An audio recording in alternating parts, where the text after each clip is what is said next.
پہلے بھی بارہا ان کو ذلیل کیا گیا ہے، خود عیسائیوں نے ذلیل کیا ہے۔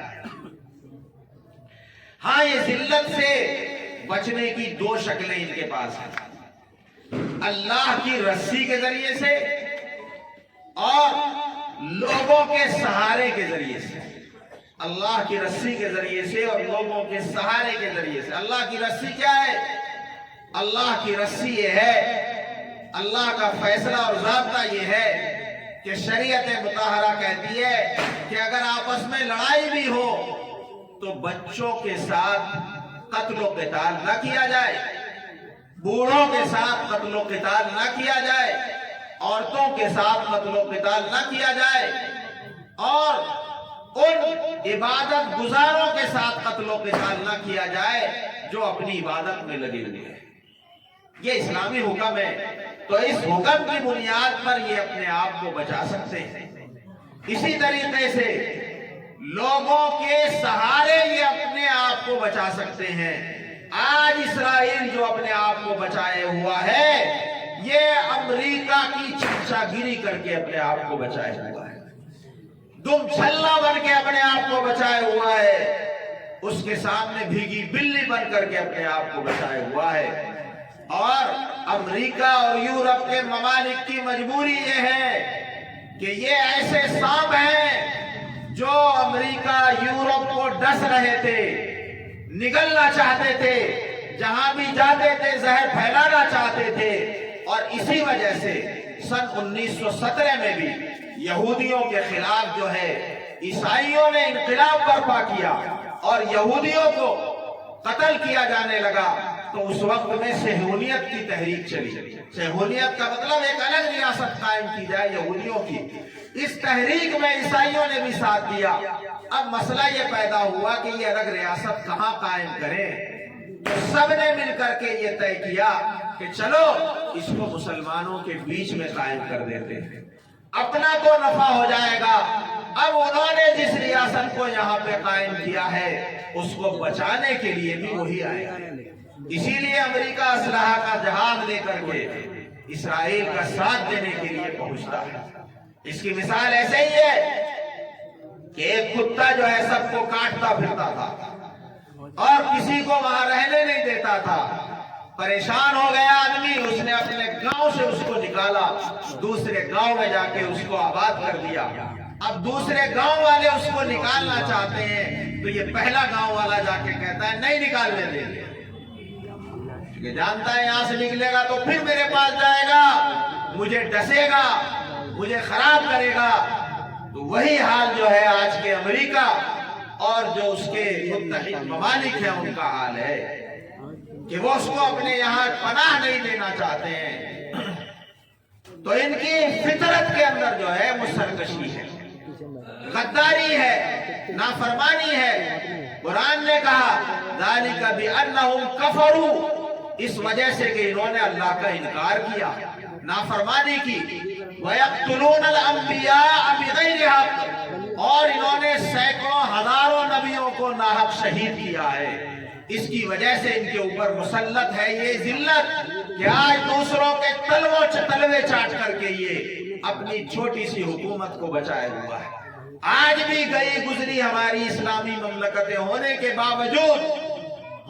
باوجود اگرچہ ایمانی کمزوری کی بنیاد پر قرآن کا فیصلہ ہے ان تنصروا اللہ ینصرکم، تم اللہ کی مدد کرو گے تو اللہ تمہاری مدد کرے گا۔ ہم نے جب سے اللہ کے دین پر چلنا چھوڑ دیا، اللہ نے اپنی نصرت کا ہاتھ کھینچ لیا، ورنہ آج بھی اللہ وہی ہے، آج بھی خدا وہی ہے، آج بھی اس کے پاس فرشتے ہیں، آج بھی اس کے پاس ابابیل ہے، وہ ابابیل کے ذریعے سے کنکریاں آج بھی گروا سکتا ہے، اور اسرائیل کے بڑے سے بڑے بم ان کنکریوں کے سامنے میں ریزہ ہوتے چلے جائیں گے۔ لیکن عمومی طور پر جب نافرمانیاں آتی ہیں، جب اختلاف آتا ہے، صرف مٹھی بھر فلسطین کا مسئلہ نہیں ہے۔ آج مسلمانوں کے حالات کو ہم دیکھیں، جھوٹ بولنا ہمارے اندر ہے، غداری ہمارے اندر ہے، دغا بازی ہمارے اندر ہے، ہم اپنے بھائی کو